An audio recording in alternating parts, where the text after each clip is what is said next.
வணக்கம். மாநிலச் செய்திகள் வாசிப்பவர் கனிமொழி. தலைப்புச் செய்திகள்.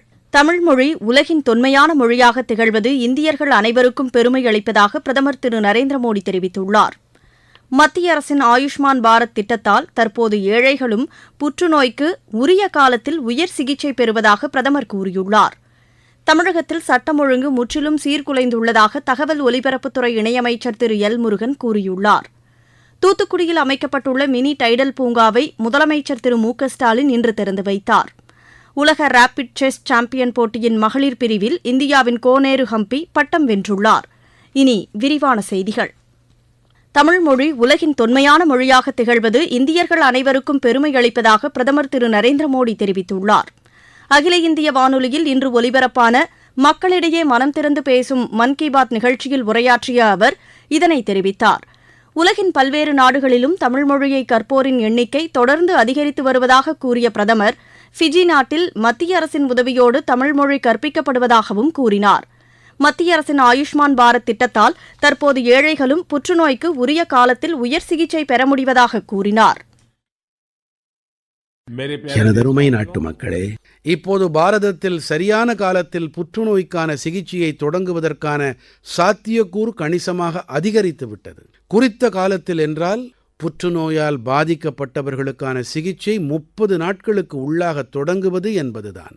மேலும் இதில் பெரிய பங்களிப்பை அளித்து வருவது ஆயுஷ்மான் பாரத் திட்டம்தான். இந்த திட்டத்தின் காரணமாக புற்றுநோயாளிகளில் 90% பேரால் குறித்த காலத்தில் சிகிச்சையை மேற்கொள்ள முடிகிறது.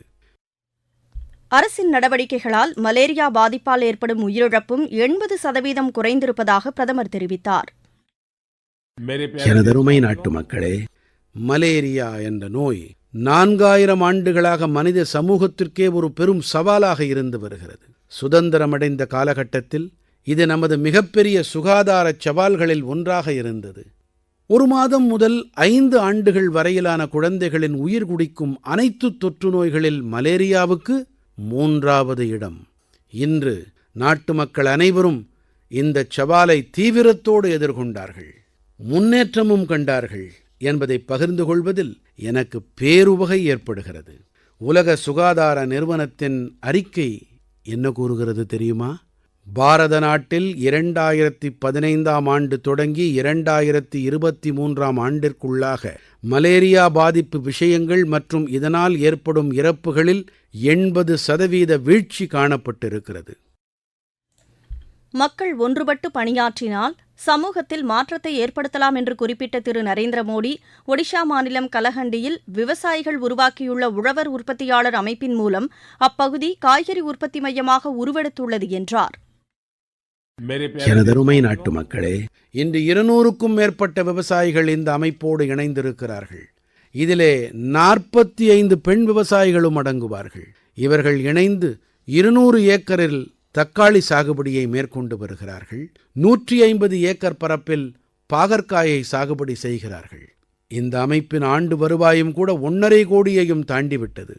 இன்று காலாஹாண்டியின் காய்கறிகள் ஒடிஷாவின் பல்வேறு மாவட்டங்களில் மட்டுமல்ல, மேலும் பிற மாநிலங்களுக்கும் அனுப்பி வைக்கப்படுகின்றன.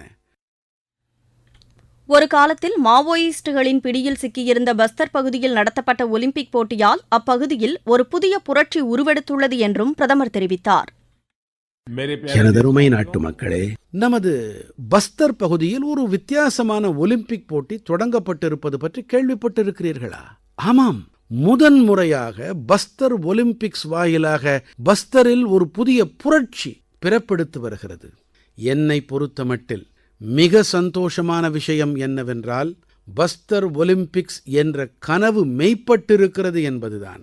ஒரு காலத்தில் மாவோவாதிகளின் பயங்கரவாதம் பாதிக்கப்பட்ட பகுதியாக இருந்த பகுதியில் இது நடக்கிறது என்பது உங்களுக்கும் மகிழ்ச்சியை ஏற்படுத்தலாம். பஸ்தர் ஒலிம்பிக்ஸின் சின்னம் வன் பைசா और பஹாடி மைனா, அதாவது காட்டெருமையும் மலைப்பகுதி மைனாவும். இதிலே பஸ்தரின் நிறைவான கலாச்சாரம் பளிச்சிடுவதை காண முடிகிறது. எகிப்து நாட்டைச் சேர்ந்த 13 வயது மாற்றுத்திறனாளி சிறுமி வரைந்த தாஜ்மஹால் ஓவியம் காண்போர் மனதை ஈர்க்கும் வகையில் உள்ளதாகவும் திரு நரேந்திர மோடி குறிப்பிட்டார். எனதருமை நாட்டு மக்களே, ஓவியங்களின் உலகம் எத்தனை வண்ணமயமாக இருக்குமோ அந்த அளவுக்கு அழகாக இருக்கும். தொலைக்காட்சி வாயிலாக உங்களில் யாரெல்லாம் மனதின் குரலோடு இணைந்து வருகிறீர்களோ சில ஓவியங்களை தொலைக்காட்சியில் உங்களால் காண முடியும்.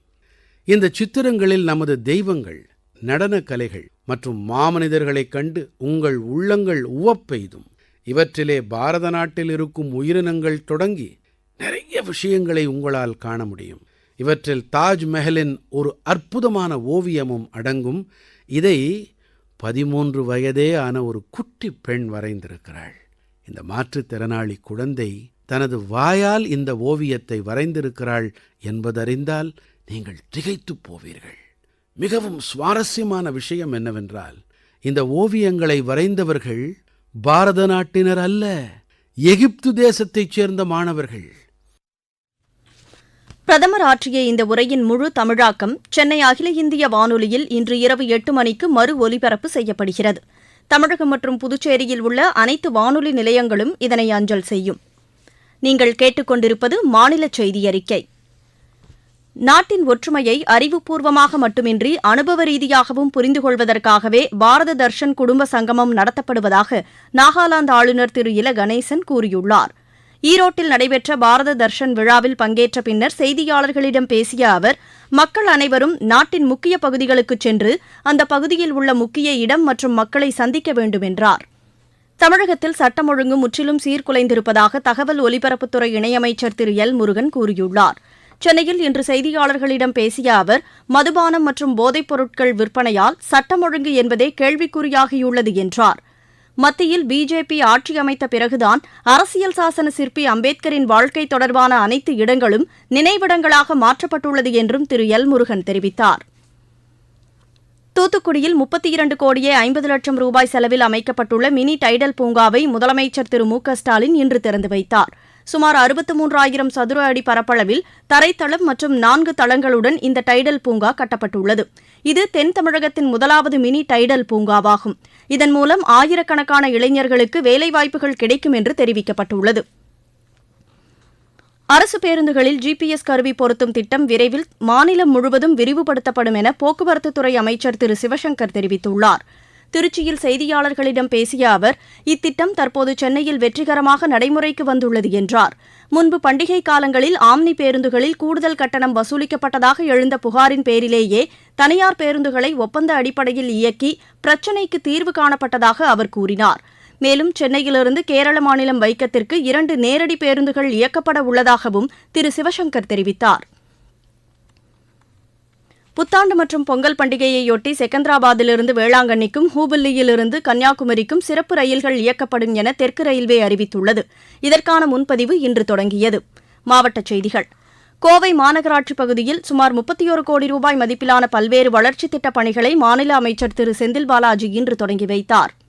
தூய்மை பாரதம் திட்டத்தின் கீழ் மயிலாடுதுறை மாவட்டம் மாப்படுகை மற்றும் வானதிராஜபுரம் ஊராட்சிகளில் குப்பைகளை தரம் பிரித்து வழங்குவது மற்றும் மறுசுழற்சி குறித்த விழிப்புணர்வு பேரணிகளை ஆட்சியர் திரு மகாபாரதி இன்று தொடங்கி வைத்தார். கள்ளக்குறிச்சி மாவட்டத்தில் கோமாரி நோய் தடுப்பூசி முகாம் வரும் 3ஆம் தேதி தொடங்கவுள்ளதாக ஆட்சியர் திரு எம்.எஸ். பிரசாந்த் தெரிவித்துள்ளார். ஈரோடு மாவட்டம் சத்தியமங்கலம் உட்கோட்டத்தில் பணியாற்றும் காவல்துறையினருக்கான கலவர தடுப்பு ஒத்திகை மற்றும் பயிற்சி முகாம் இன்று நடைபெற்றது. விளையாட்டுச் செய்திகள். உலக ரேபிட் செஸ் சாம்பியன் போட்டியின் மகளிர் பிரிவில் இந்தியாவின் கோனேரு ஹம்பி பட்டம் வென்றுள்ளார். அமெரிக்காவின் நியூயார்க்கில் இன்று நடைபெற்ற இறுதிச் சுற்றுப் போட்டியில் அவர் இந்தோனேஷியாவின் ஐரின் சுகந்தரை வீழ்த்தி சாம்பியன் பட்டத்தை கைப்பற்றினார். இதன் மூலம் இந்த சாம்பியன் பட்டத்தை 2வது முறையாக வென்ற சிறப்பை பெற்றுள்ளார். கோனேரு ஹம்பியின் இந்த சாதனைக்கு பிரதமர் திரு நரேந்திர மோடி பாராட்டு தெரிவித்துள்ளார். ஹாக்கி இந்தியா லீக் போட்டியில் இன்று நடைபெறவுள்ள ஆட்டங்களில் சூர்மா அணியை தமிழக அணி எதிர்கொள்கிறது. இப்போட்டி இரவு மணி 8:15க்கு தொடங்குகிறது. மற்றொரு ஆட்டத்தில் ஹைதராபாத், பெங்கால் அணிகள் மோதுகின்றன. மீண்டும் தலைப்புச் செய்திகள். தமிழ் மொழி உலகின் தொன்மையான மொழியாக திகழ்வது இந்தியர்கள் அனைவருக்கும் பெருமை அளிப்பதாக பிரதமர் திரு நரேந்திர மோடி தெரிவித்துள்ளார். மத்திய அரசின் ஆயுஷ்மான் பாரத் திட்டத்தால் தற்போது ஏழைகளும் புற்றுநோய்க்கு உரிய காலத்தில் உயர் சிகிச்சை பெறுவதாக பிரதமர் கூறியுள்ளார். தமிழகத்தில் சட்டம் ஒழுங்கு முற்றிலும் சீர்குலைந்துள்ளதாக தகவல் ஒலிபரப்புத்துறை இணையமைச்சர் திரு எல் முருகன் கூறியுள்ளார்.